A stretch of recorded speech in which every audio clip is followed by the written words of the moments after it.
Now, let's bring in my next guest here as we head into 2026, because no doubt Labour is going to be doubling down on their renewables pledges to hit energy targets. 82% renewables by 2030, they claim. Net zero by 2050.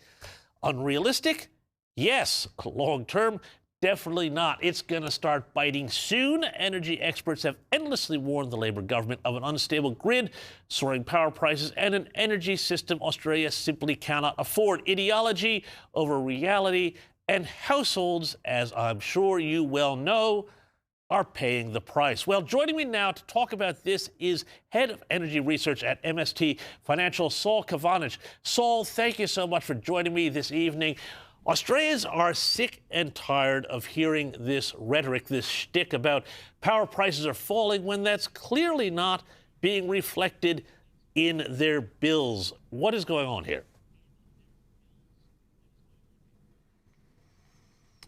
Well, we're facing a crisis of ideology and a crisis of competence when it comes to energy policy. So the starting point is we have this renewable energy target by 2030, which is patently clear is impossible to meet. Even if we were to meet it, would be experiment in terms of does it work and is it viable? Now, the problem with having such a ridiculously ambitious target is not just that the target can't be met, but all the central planning that is being done by the regulatory bodies presume that that target is going to be met. And what then happens is, as we don't meet that target, we haven't got a plan B and a plan C to deal with what's actually happening, as opposed to what a few members of parliament kind of delude themselves into what they want to happen. And then you end up with insufficient investments in our grid, and that results in increased volatility. And Australia now faces the highest volatility in energy prices of any OECD country in the world. And it results in more unreliability. And that then flows through to three key sectors of our economy. The first one being the industrial manufacturing base. We've already seen significant closures and thousands of blue-collar jobs lost over the last few years. The second one is we feel it at home, where obviously bills have continued to rise. And lastly, and I think this is perhaps one of the most underappreciated areas, is our national security and the government's priority technology list in things like cybersecurity, quantum computing, and artificial intelligence all actually depend on our energy sector.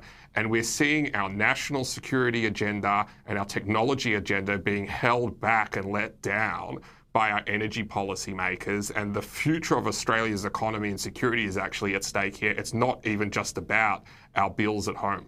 Yeah, well, that's a really interesting thing. I wanted to get into that a bit because one of the arguments Labour was making during the last federal election campaign was that their plan provided for more gigawatts going into the grid than the coalition's policy, suggesting that they had a more expansive plan for energy. But if I'm hearing you right, if you read between the lines, all of that power wouldn't be on at the same time because it would just be switching from one different renewable thing to batteries to another thing, which doesn't seem like a great way to run a railroad, nonetheless a modern electricity grid that might need to power massive AI server farms and that sort of thing.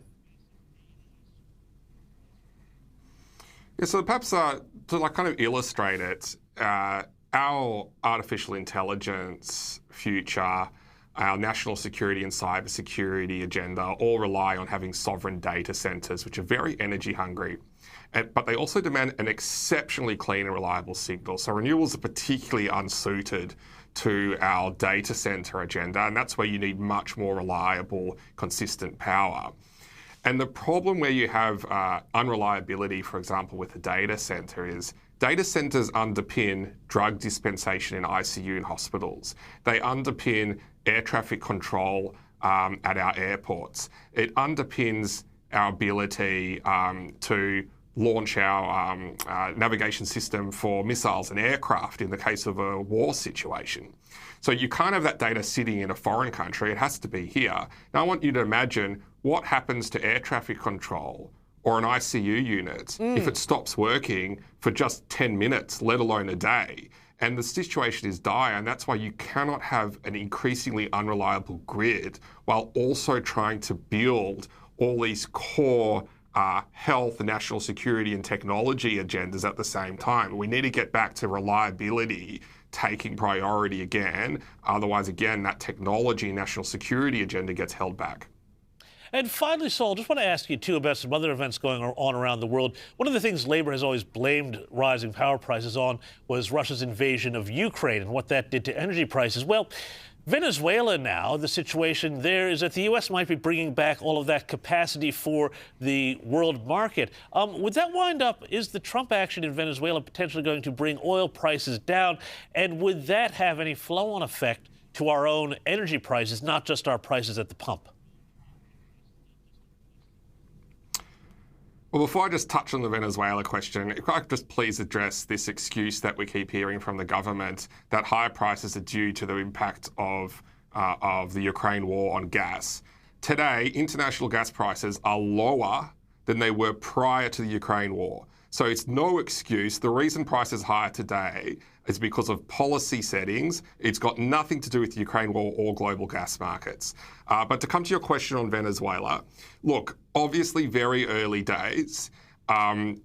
There's quite a few pieces that would have to fall into place for Trump's ambition there to see a transition to a government which is more pro-US and to happen. Now, if it happens, though, you will see significant interest by the majors to invest in Venezuelan oil. That could see its production double or triple over the course of the next several years, and that will bring down prices. In particular, you could even see something like Venezuela leave OPEC and provide more pressure on OPEC's cartel behavior, which again could put further downward pressure on prices. So the ambition, if it's realized, could be quite beneficial in terms of lowering prices, but there's still, again, quite a few pieces that need to fall into place before that happens.